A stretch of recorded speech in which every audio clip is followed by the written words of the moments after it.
अस्सलाम वालेकुम दोस्तों, क्या हाल चाल है। बात करेंगे ओमान में कोरोना केसेस के मतलब और शॉपिंग मॉल्स, मार्केट, शॉप्स में एंट्री के मतलब। आज 25 जुलाई 2021 और इतवार का दिन है। पिछले 10 दिन में 15 जुलाई से 24 जुलाई तक ओमान में 4912 कोरोना के केस रिपोर्ट हुए और 255 वफ़ात हुई। इन्ना लिल्लाहि व इन्ना इलैहि राजिऊन। उसके अलावा डे बाई डे जो है कोरोना केसेस की तादाद वो 15 से 24 तक कुछ इस तरह से है।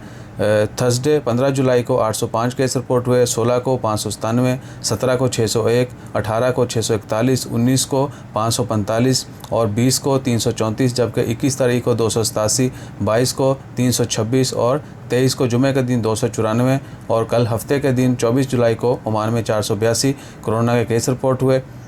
और टोटल वफ़ात की तादाद जो है वो 3753 है, जबकि कोरोना केसेस की कुल तादाद 2,93,954 है और सेहतयाब होने वालों की कुल तादाद 2,75,760 है। इसके अलावा पिछले 24 घंटों में 68 मरीज़ों को हॉस्पिटल में एडमिट किया गया है और हॉस्पिटल में एडमिट मरीज़ों की कुल तादाद 786 है, जबकि 315 मरीज़ अभी तक ICU में हैं। दुआ करें अल्लाह ताला तमाम मरीज़ों को शिफाए कामिला अता फरमाए और जो लोग वफ़ात पा चुके हैं अल्लाह ताला उनकी मग़फ़िरत फरमाए, उनके लवाकिन को सब्र व जमील अता करे।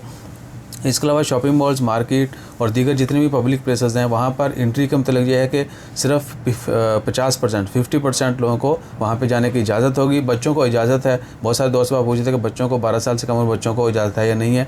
12 साल से कम उम्र बच्चों को भी इजाज़त है, लेकिन सिर्फ 50% कैपेसिटी के साथ आपको एंट्री की इजाज़त मिलेगी।